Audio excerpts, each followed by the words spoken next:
نحمدہ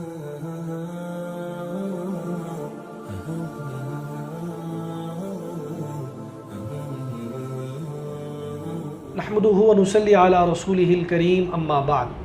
معزز خواتین و حضرات، آج میں بحیثیت مسلمان انتہائی شرمندگی محسوس کر رہا ہوں، اور اس شرمندگی کی سب سے بڑی وجہ جڑاوالا فیصل آباد کے اندر آج ہونے والا افسوسناک واقعہ ہے، جہاں پہلے ایک کرسچن شخص پر مبینہ طور پر یہ الزام لگایا گیا کہ اس نے اوراق مقدسہ قرآن مجید کی بے حرمتی کی ہے، اور پھر اس کے بعد ایک جتھا اٹھتا ہے اور وہ جتھا اٹھ کر چرچز پر حملہ کر دیتا ہے اور وہاں ان کے مقدسات کو نقصان پہنچایا جاتا ہے۔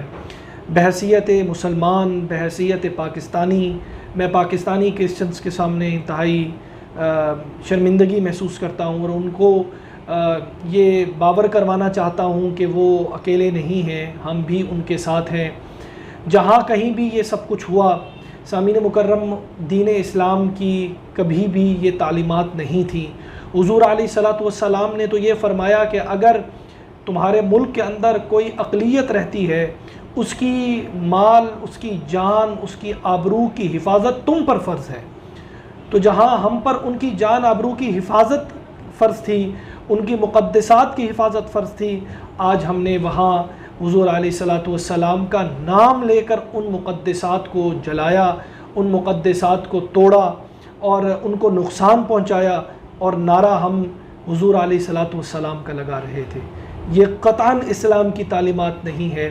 اگر کسی شخص نے مسلمانوں کے کسی مقدسات پر حملہ کیا ہے یا ان کی توہین کی ہے، تو اس ملک میں قانون ہے اور اس ملک کا آئین ہے، وہ ان کو سزا دینے کے لیے موجود ہے۔ اس کا ہرگز یہ مقصد و مطلب نہیں ہے کہ کوئی انسان، کوئی جتھا اٹھے، اپنے ہاتھ کے اندر وہ قانون کو لے اور وہ حملہ آور ہو جائے اور نقصان پہنچائے کسی کے مقدسات کو یا کسی کے بھی عبادت گاہوں کو۔ جیسے قرآن مجید فرقان حمید کو کچھ عرصہ پہلے سویڈن میں جلایا گیا، جو جذبات ہمارے تھے، یقیناً آج کرسچنز کے بھی وہی جذبات ہوں گے۔ تو جیسے ہمیں برا لگا تھا، آج ان کو بھی اسی طرح برا لگ رہا ہوگا۔ قطعاً اس کا یہ مطلب نہیں ہے ابھی کچھ لوگ اٹھیں گے اور یہاں کمنٹ کرنا شروع کر دیں گے کہ جی وہاں بھی تو قرآن جلایا گیا تھا، وہ ان کا معاملہ تھا۔ ہمیں اسلام اس بات کی اجازت قطعاً نہیں دیتا کہ ہم کسی کی کتاب کو، کسی کے مقدسات کو، کسی کی عبادت گاہوں کو ہم جو ہے وہ جلائیں اور قانون کو ہاتھ میں لیں۔ قطعاً اسلام اس کی اجازت نہیں دیتا۔ اسلام تو یہ کہتا ہے کہ اگر کوئی غیر جاندار چیز بھی ہے کسی اقلیت کی جو تمہارے زیر سایہ یا زیر اثر رہ رہا ہے، اس کی حفاظت بھی مسلمان پر فرض ہے۔ تو میں ایک بار پھر اس واقعے کی نہ صرف مذمت کرتا ہوں بلکہ پاکستانی کرسچن سے یہ کہنا چاہتا ہوں کہ آپ اس مشکل وقت میں اکیلے نہیں ہیں۔